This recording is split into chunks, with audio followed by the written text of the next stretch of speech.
Посмотри, как сейчас у тебя все плохо, и только я тот человек, который может закрыть эти потребности, и без меня ты не справишься. Коучинг бывает нормальный, потребность в компетентном другом, на которого можно опереться. От одной консультации так глобально ваша внутренняя система мышления, реакции, эмоций не перестроится. Всем привет! Меня зовут Анастасия Гаджиханова, я практикующий психолог, и вы на моем YouTube-канале. Сегодня мы с вами поговорим на тему, которая очень популярна в последнее время, про наставничество, про психологию продаж и про то, как с помощью определенных техник нам можно продать все, что угодно. Мы с вами подробно сегодня их разберем с психологической точки зрения. Разговорно-обсужденческая терапия. Для тех, кто не в курсе, коротко расскажу. В последнее время очень много можно найти видео про пирамиды наставничеств, про наставников, которые обучают наставников, как люди идут на эти программы, как они оставляют там много денег, кто-то очень доволен и говорит о том, что жизнь изменилась к лучшему, а кто-то абсолютно там разбит и недоволен этим. И мне хочется без черного и белого, без преследования, просто с психологической точки зрения разобрать этот феномен и вместе с вами подумать. И вначале давайте с вами разберем, почему вообще люди попадают в это, почему идут на дорогостоящие программы, которые, казалось бы, не могут себе позволить. Понятное дело, вопрос самореализации и заработка беспокоит очень многих. И многие проделали уже какую-то большую дорогу, длинный путь для того, чтобы что-то попробовать, чтобы на чем-то заработать. И у многих есть достаточно большое количество неудач, трудностей, кто-то утратил веру в себя, кто-то очень устал от этих попыток. И многие люди в этой теме чувствуют себя уязвимыми, сильно себя критикуют и, возможно, даже утратили веру в то, что что-то у них может получиться. Если не утратили, то очень сильно в себе сомневаются. Вот поставьте себя на место такого человека, в это состояние, возможно, даже такое полудепрессивное или близкое к тому. И вдруг этот человек видит кого-то в интернете, у кого получились какие-то классные результаты в его жизни, он очень уверенно и точно говорит о том, что если делать определенные шаги, можно изменить эту ситуацию, выйти из этого сценария. Здесь я хочу сделать вообще небольшой комментарий о том, что нам может предложить психология, что нам может предложить научная психология, потому что на самом деле из-за того, что сейчас происходит в инфобизнесе, у многих людей появляется недоверие в целом к психологии, которая ориентирована на успех, на достижение целей и прочее. На самом деле адекватная психология всего этого тоже существует. Есть абсолютно понятные изученные вещи, которые влияют на то, как мы добиваемся чего-то и почему какие-то вещи нам даются сложно. Многие называют это чудом. Мы же просто называем это работа. Если вам знакомо то, что я описала, вот это вот состояние, про которое я говорила, то что здесь происходит с точки зрения научной психологии? Во-первых, если ваше состояние действительно тяжелое, то здесь может понадобиться какая-то изначально помощь для того, чтобы с этим тяжелым состоянием справиться. Здесь, может быть, даже в некоторых случаях нужна и медикаментозная поддержка, но если это больше состояние сомнения в себе, то здесь обычно психолог исследует ваши убеждения, ваши мысли о себе, вы подробно, очень ясно их часто, например, прописываете. Например, может использоваться для этого дневник настроения, где вы подробно изучаете вообще все, что у вас внутри есть, и вы подобно привычке, вот подобно тому, как, простите, происходит дрессировка, вот похожим образом вы переучиваете свое мышление, переучиваете смотреть на ситуацию, на себя ясно, без искажений.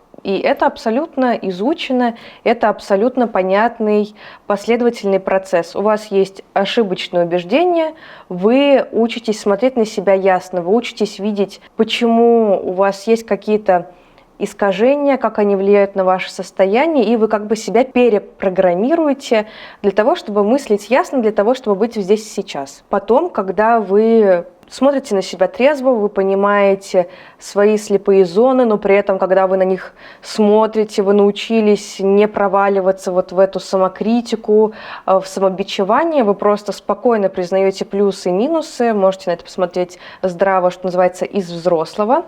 Дальше вы исследуете, что, например, вам подходит, если вы не очень знаете, да, вы исследуете какую-то сферу, или если вы примерно понимаете сферу, дальше вы исследуете, что у вас не получалось. Вы, допустим, знаете, куда вы идете, что вы хотите. Если не знаете, то тут нужна какая-то еще работа для того, чтобы это исследовать.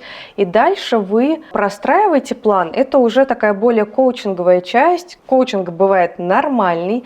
Он связан с тем, чтобы исследовать, опять-таки, ваши сильные стороны, ваши потребности, ваши ценности, которые вы хотите, чтобы реализовывались в вашей профессии.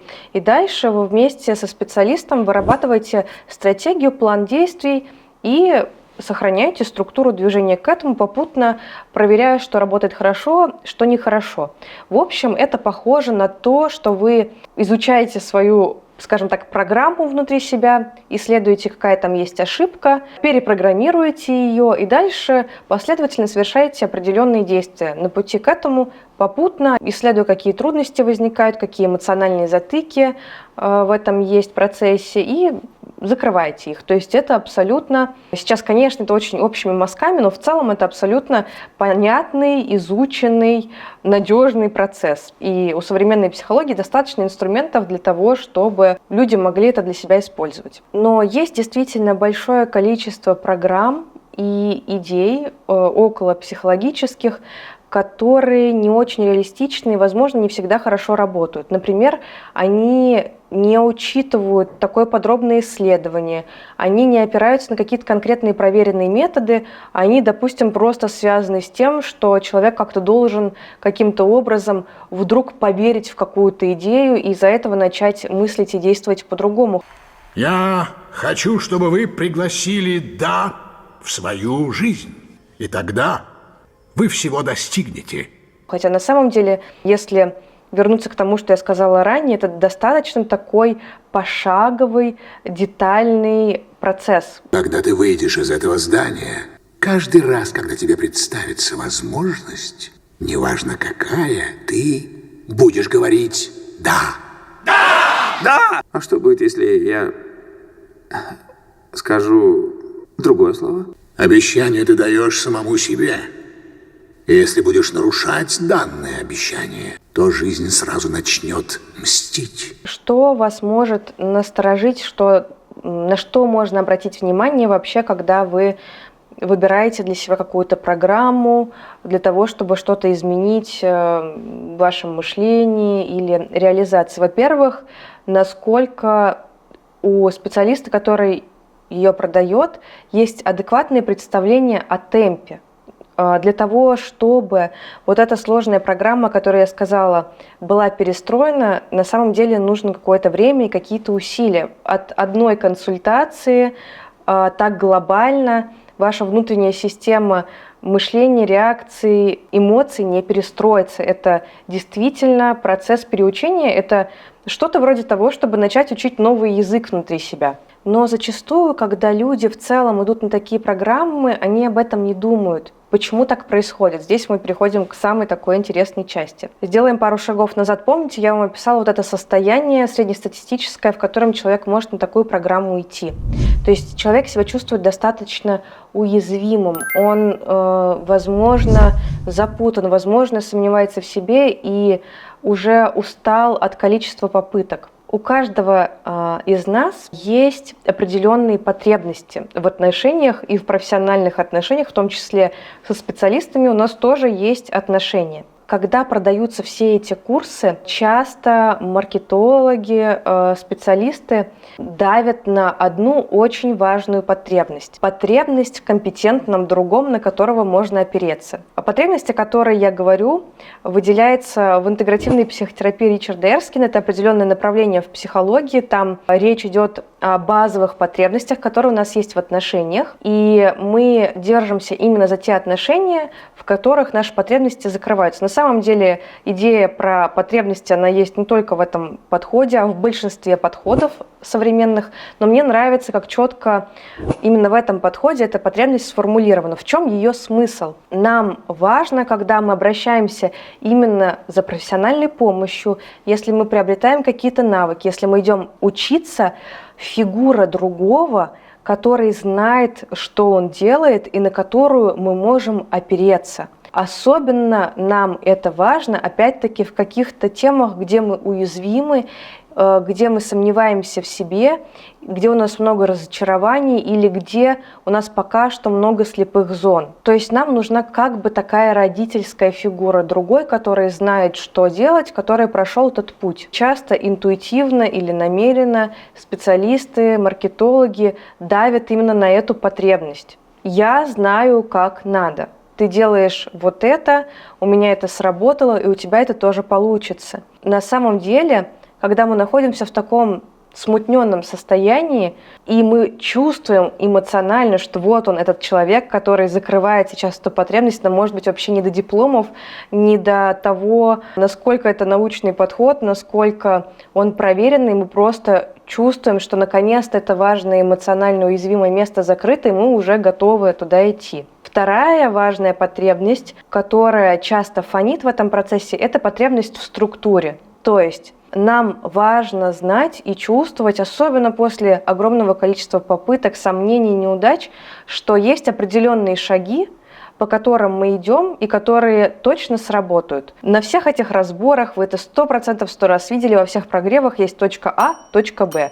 Твой результат сейчас, твой результат в конце. Делаешь 1, 2, 3, 4, 5, и это точно сработает. И когда мы чувствуем, что наконец-то эта потребность в структуре закрывается, тоже нам может быть не до нюансов, не до всего этого, наконец-то вот эти важные вещи эмоционально, они закрываются. Казалось бы, а что в этом плохого? Действительно, есть эмоциональные потребности, есть вот у человека потребность в структуре, потребность в другом человеке, специалисте, в этой сфере, который чего-то достиг, на которого хочется опереться. А что не так? Ну, супер, человеку это нужно, он эти потребности может закрыть.